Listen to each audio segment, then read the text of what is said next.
Alors, c'est l'acteur qui joue Dan de Sabre dans le premier film X-Men a dû gagner 20 kilos de muscles pour le rôle. Je Il me est dans rappelle. Scream 3 aussi. Et il jouait Ajax dans 3. Oui. C'est un gros colosse de 2 Euh, mètres, bien costaud. Liv quelque chose. Liv Ah, Liver, Liv Schreiber. ouais. Ah oui, alors ça c'est dans X-Men, l'origine de Wolverine. Non, on a le premier X-Men. Ah non, le premier X-Men, c'était Ouais, pas lui. d'origine, Ouais, d'origine. ouais, c'était l'origine, Liv Schreiber, ou je sais pas quoi. C'est pareil, c'est un Ouais. bon acteur aussi, lui. Oui, celui qui jouait l'acteur dans Dan de Sabre, c'était. Non, non, dans le premier X-Men, il a pas pris 20 kilos de muscle, c'était un catcheur. Ouais, ouais, ouais. Il C'était était, une caisse, quoi, le mec. il était déjà balèze à la base, ouais. Bon, ça aurait été marrant qu'ils prennent pour faire, je sais pas, un mec comme Dan de Sabre, Sim ou Topolov, quoi. Sim, putain, ça aurait été énorme. Par contre, Sim pour le crapaud, parfait. Paul Prébois, un crapaud. Ah, maman, maman. Oh, et Magneto, il est pas content, hein. Oui, ben, maman. Allez, l'avenir, là, on pète la gueule, là. Oh putain, oh putain, oh les gobelins. Oh, je vais taper les gobelins. Les gobelins, c'est comme les vieux. Les vieux, faut les taper, les vieux. Quand tu vas voir les nagas, t'es. Non, moi, Ah, les nagas. ceux qui me faisaient trop rire, c'était les Murlocs. Les Murlocs, pas les nagas. Il y avait les pourris aussi. Bah, ça, par contre, c'était vraiment ma zone préférée, c'était le bois de la pénombre. L'ambiance du jeu dans le bois de la pénombre, je trouvais ça génial. Ouais. Tellement énorme. Hé hé, les petites pièces d'or. Bon, alors, qu'est-ce qu'il faut que je fais là? Qu'est-ce que tu veux, toi? Je suis un taureau avec une masse. D'où tu viens m'emmerder, toi? C'est bon. Tu peux rester.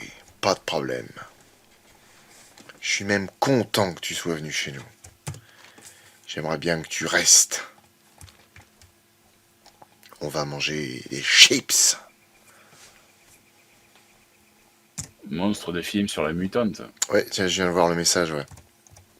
Alors, faut savoir que la mutante, j'ai envie de scénariser un peu.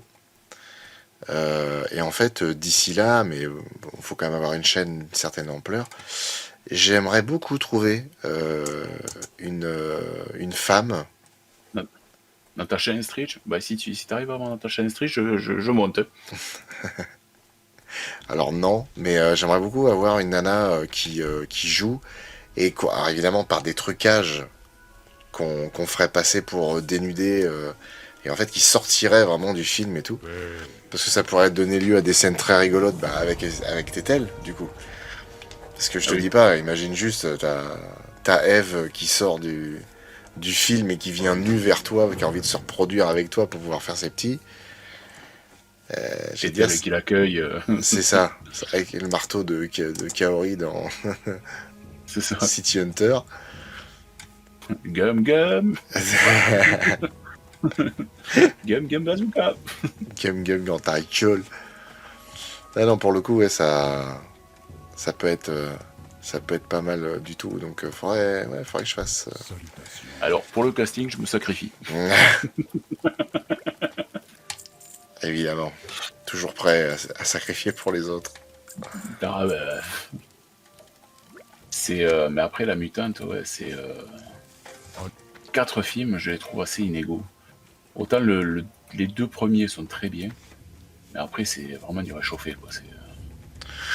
On a pris les 4 en Blu-ray là, parce que du coup, la mutante, je l'avais déjà vu, mais j'ai jamais vu les suites. Pour l'instant, on a regardé que le 2. Franchement, le 2, moi j'ai eu du mal. Ah non, mais c'est du réchauffé, hein. J'ai vraiment eu du mal. Bah, surtout, ce que je te dirais aussi, je me rappelle plus qui a dit ça, enfin, qui a parlé de ça là. Ne laisse pas les gens qui ne connaissaient rien au sujet t'expliquer comment ça fonctionne en fait.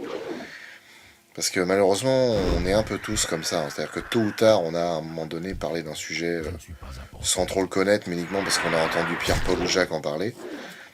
Mais souvent, avec une pensée un peu bienveillante, il y a des gens autour de nous, que ce soit les amis ou la famille, qui auront tendance à nous freiner en disant non, mais tu sais, franchement, je te vois pas faire ça.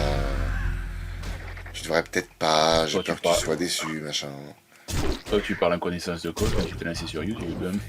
Alors non, pas spécialement YouTube. Non, même pas YouTube du tout d'ailleurs. Parce que YouTube, Ah, pour la plupart des gens, c'était juste un truc, oui, bon, tu fais ça pour t'amuser, quoi, sur ton temps libre. Oui, c'est ça, oui, t'as raison. Mais non, non, c'était pour tout ce qui touchait au cinéma, le théâtre, etc. Des gens qui me disent, ouais, tu sais, c'est quand même très dur, hein, pour en vivre, c'est difficile. Mais sans déconner, mec, t'en sais quoi? T'es infirmier dans les hôpitaux, à partir de quel moment tu sais comment ça se hmm. passe, en fait? Mais c'est juste que, ouais, quand tu te fais guider par des gens qui n'y connaissent rien, tu dis, ouais, c'est bien beau Ça. de me donner des conseils, mais non, sérieux, parle-moi de ce que tu sais, pas de ce que tu ignores. Alors, Joe le psycho qui dit il faut viser la lune parce qu'au moins, si tu échoues, tu finiras dans les étoiles. Alors, ça, c'est ce qu'on appelle les phrases bateau Oui, exactement. que les, que les gens donnent, comme il disait Jean-Luc Lemoyne, c'est des phrases Facebook que Oui. qui mettent ça sur leur profil. À quand le mec il va se faire tatouer quand c'est trop pico. Et ça c'est arrivé dans ce spectacle, le mec il s'est fait tatouer ça, il est venu exprès pour lui montrer. Mais Non, voilà, si. c'est génial. Alors, il faut aussi toujours prêter l'oreille quand même à certains conseils. Alors là, cette fois, de gens qui sont avisés et qui savent de quoi ils parlent. Parce que, justement, avec ces grandes phrases un peu pompeuses de dire ouais, faut toujours croire, même si jamais tu vises à côté, c'est pas grave, tu pourras Si, c'est toujours, grave. tu, tu pourras toujours, je sais pas, ouais, viser les étoiles, n'importe quoi. Ouais, une levrette, tu vises à côté, ça peut être dur, hein. Putain, ne l'écoutez pas, ne l'écoutez pas. N'écoutez que ma voix. Non mais en Ça va, fait, Mesmer?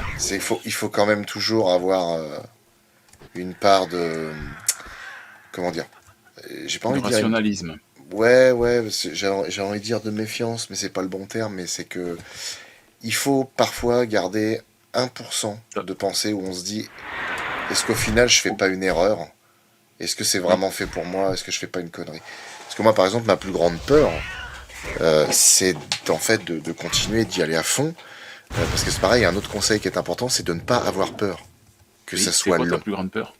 que ça n'arrive pas tout de suite. Les choses prennent du temps. Alors ta plus grande peur, Ouais, ma plus grande peur, c'est d'être, que toi, non, c'est de poursuivre ce but, de faire du cinoche, des trucs comme ça, mais au final de pas être fait pour, ou alors d'être un mauvais, d'être un raté ou un truc comme ça, tu vois. Parce qu'il faut toujours se dire, on sait jamais, peut-être que toi tu peux t'en persuader, mais qu'en fait c'est pas le cas, t'es pas fait pour. Mais par contre, à côté de ça, euh, c'est, je pense qu'il y a que nous qui pourrons vraiment savoir pourquoi on est fait. Quelque part, c'est comme Fallout, c'est toi qui as créé ta fiche de personnage. Tu oui, c'est sais ça. tes capacités. Tu sais ce que tu aimes, ce que tu sais faire, etc. Moi, quand je vois que je suis capable, pour une vidéo YouTube, de compiler des recherches sur 5 sites différents, sur 4 bouquins différents, et de restituer une vidéo d'1 heure en faisant des recherches dans tous les sens, mais qu'au boulot, quand on me demande de remplir un tableau et tout, je suis là à dire putain, mais je vais jamais y arriver, ça me casse les couilles, je laisse tomber.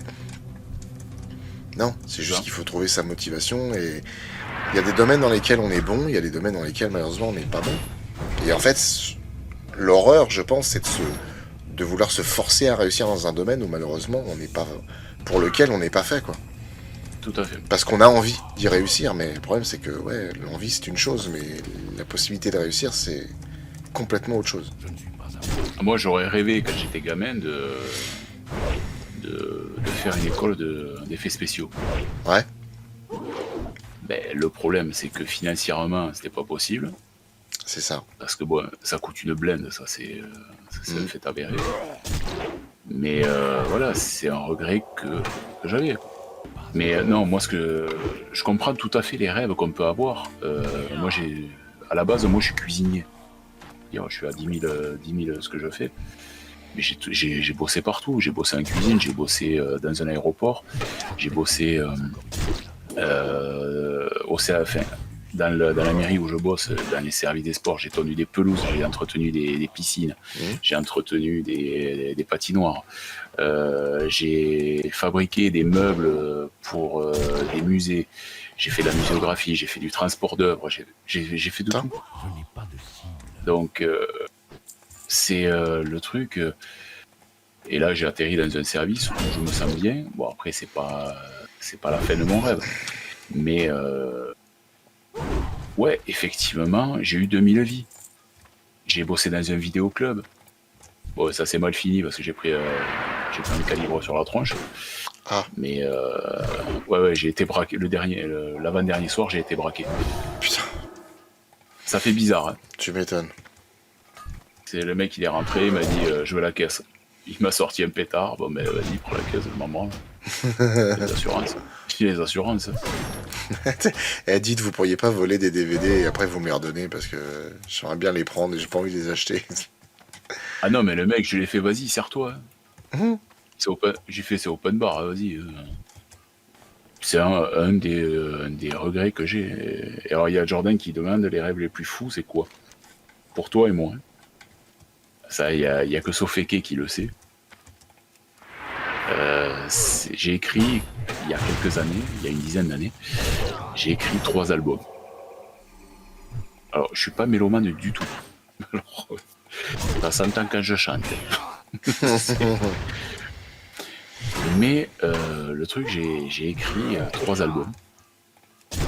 Et j'aimerais tout simplement les mettre en musique et que quelqu'un les chante parce que, voilà, moi j'en suis pas capable. Et voilà, tout simplement,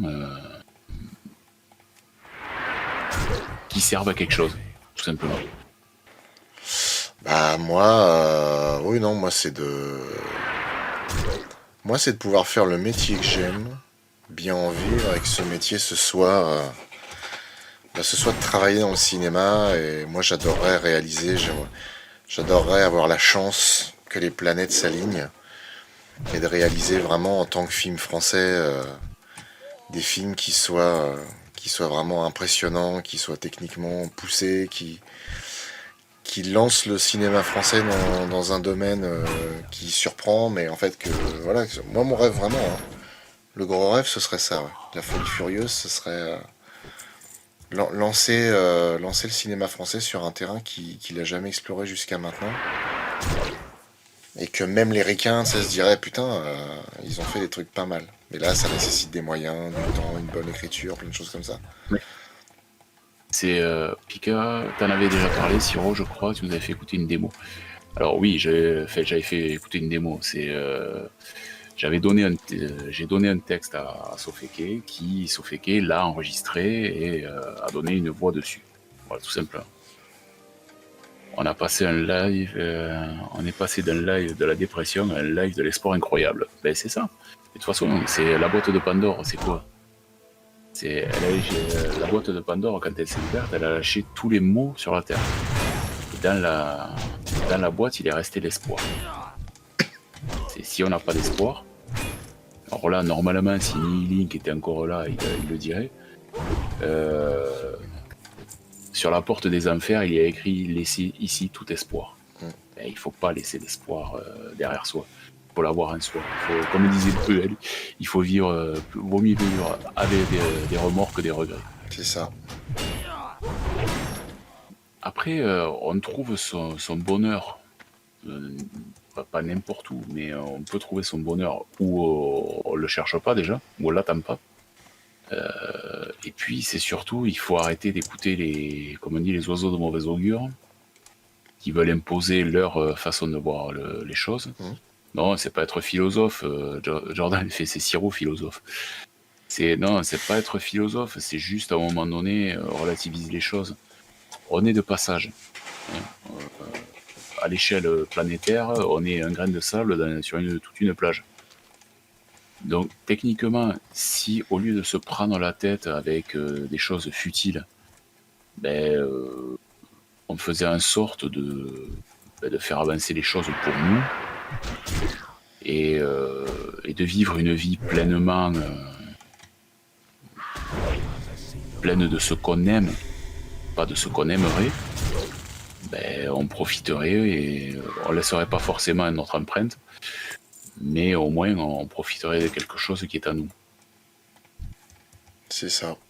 Puis, comme tu parlais des oiseaux de mauvaise augure, moi, tu vois, il y a une chose que j'ai comprise en discutant avec un de mes chefs quand je bossais à la RATP, d'un mec qui, pour le coup, vraiment aimait son boulot, qui, pour le coup, en a été dégoûté parce que le cadre est un vrai connard qui gère comme une pine, qui ne pense qu'aux chiffres et à rien d'autre.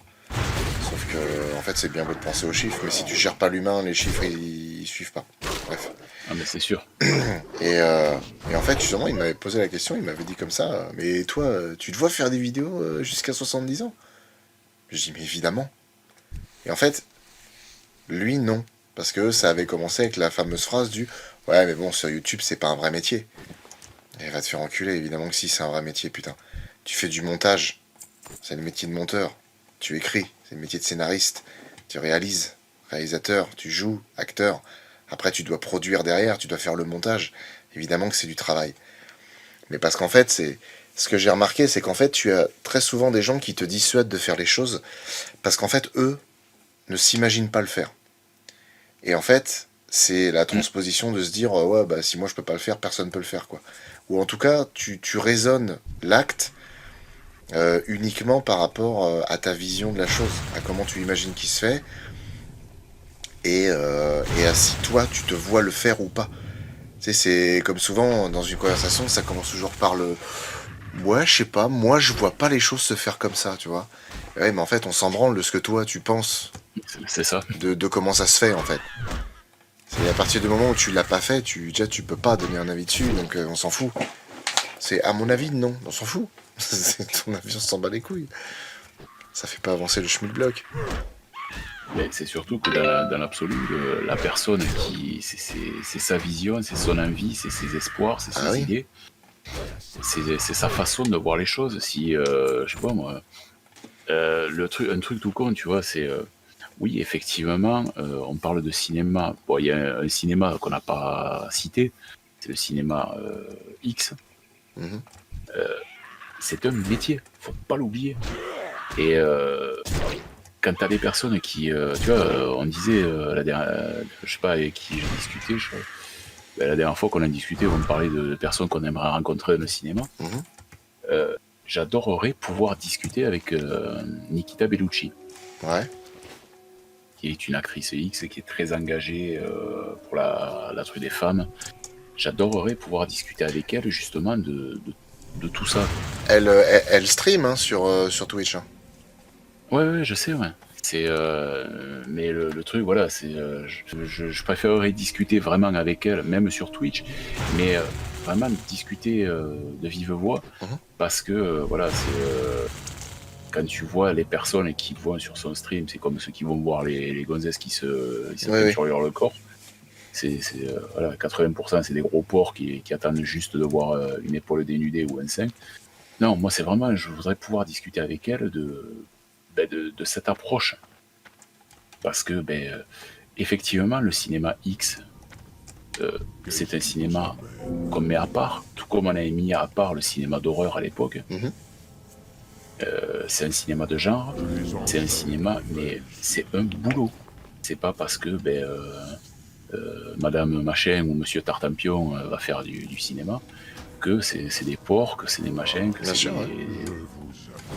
Et le truc, c'est que quand tu as une personne qui décide de s'engager là-dedans, comme tu vois, Rocco Siffredi, comme on va prendre des grands noms comme Nikita Bellucci, qui disait justement je fais ça parce que ça me plaît. Mais c'est pas le fait que qu'elle fasse du cinéma ou qu'il fasse du cinéma Ouais, qui les rend mauvais ou qui fait eux des pervers ou quoi que ce soit. C'est juste, ils font du cinéma, c'est tout. ouais, bah oui. Ouais, non, bien sûr. Une fois, une fois que la caméra est éteinte, bon, elle tourne avec son mari et avec des amis, ou enfin, je sais pas comment ça se passe, mais c'est des personnes qu'elle connaît, c'est encadré et tout ça. Je sais pas comment le définir exactement, mais c'est un boulot. Une fois que la caméra est éteinte, tu reprends ta vie de tous les jours. C'est ça. C'est comme De Niro, quand la caméra est éteinte, le mec, il est pas dans la rue à regarder tous les mecs passer, il va pas tomber. You want to fuck my wife? Non, c'est pas ça De Niro. C'est un acteur. Je veux dire, Anthony Hopkins, quand la caméra est éteinte, il continue pas à bouffer les foies des mecs. C'est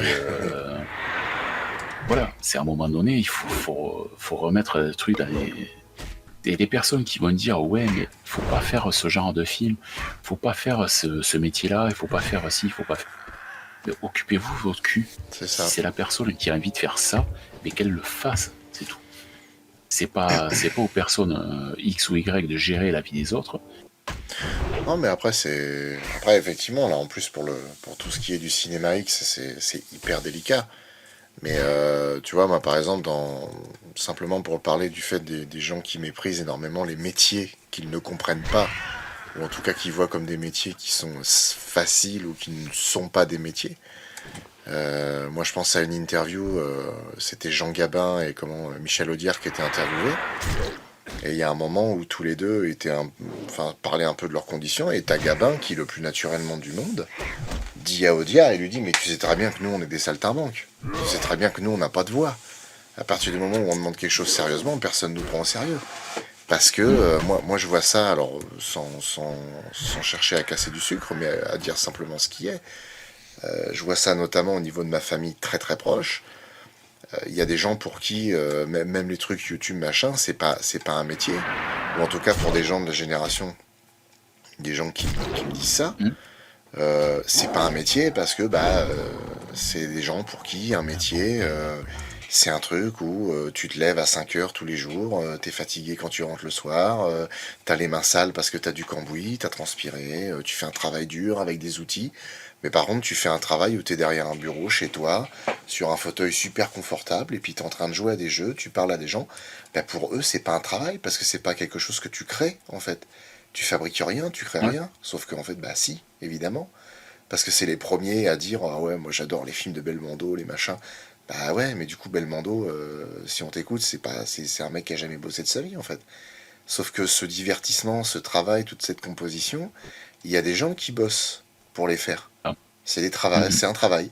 C'est que tu le Tout à veuilles ou fait. non, c'est comme ça. Tout à fait. Donc, alors effectivement, après, s'il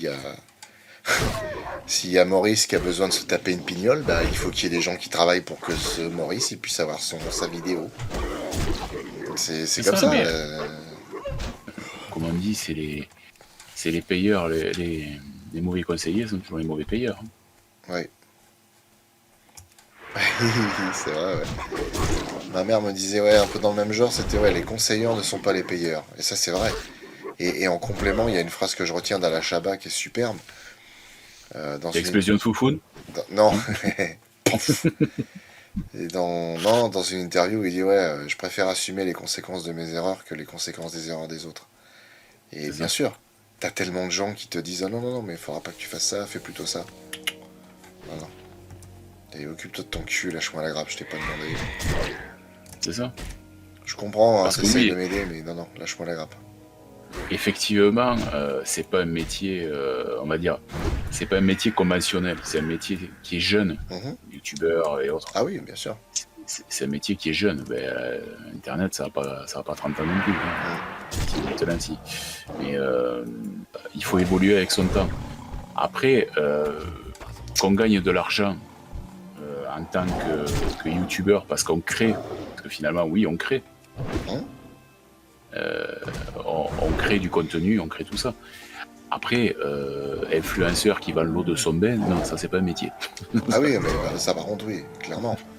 Ça c'est pas un métier. Influenceur, c'est pas un métier. il n'y a pas de création, c'est juste donner son avis sur un truc et voilà, c'est pas. Ça s'appelle critique. On n'a pas le même influenceur, je veux dire, la personne qui veut être influenceur, bon, c'est utiliser la crédulité de certains pour à ses dépens. Mais pourquoi pas à la rigueur? C'est les nouveaux métiers. Ouais, ouais. C'est tous les métiers qu'il y a dans l'électromécanique, enfin dans la mécanique actuelle. Mm. D'ici quelques années, ils vont tous disparaître parce qu'on nous a imposé d'avoir des voitures électriques.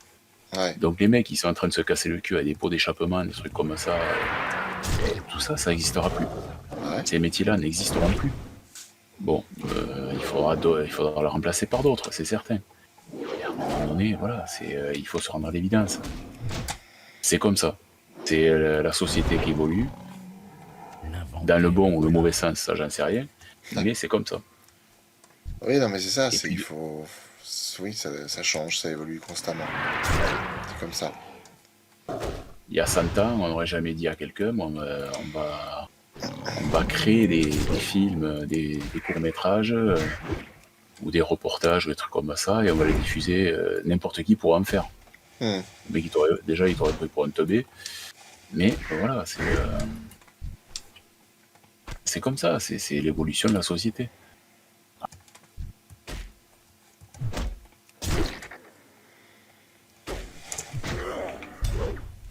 Oh putain, il m'a fait tomber ce bâtard. Ah oui, il t'a renversé. Ouais. Il pouvait choisir sa famille. J'aurais été adopté par Hugh Hefner. Putain, tu m'étonnes.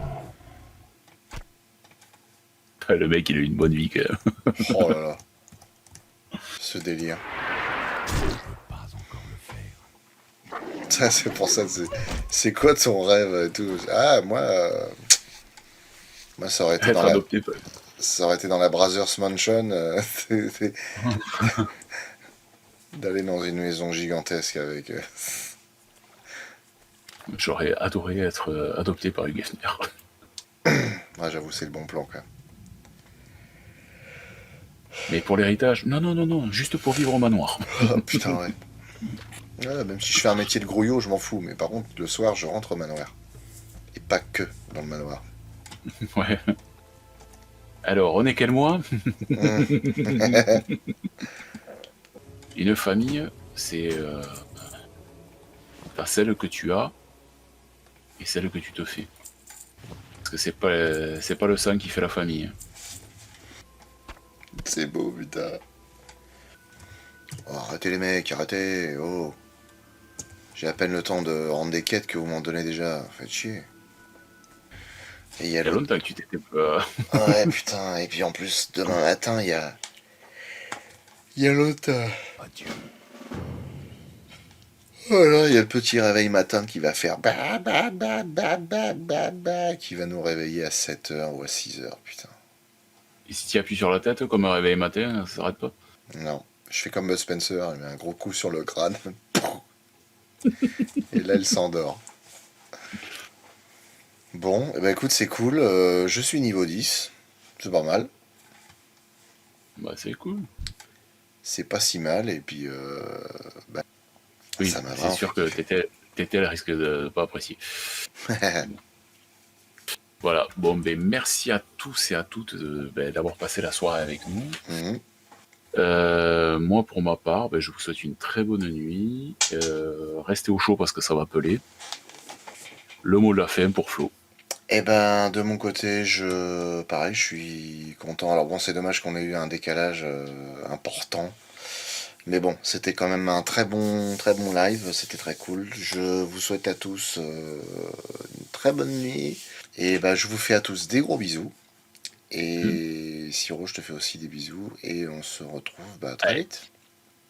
allez, bye bye à tous. Bye.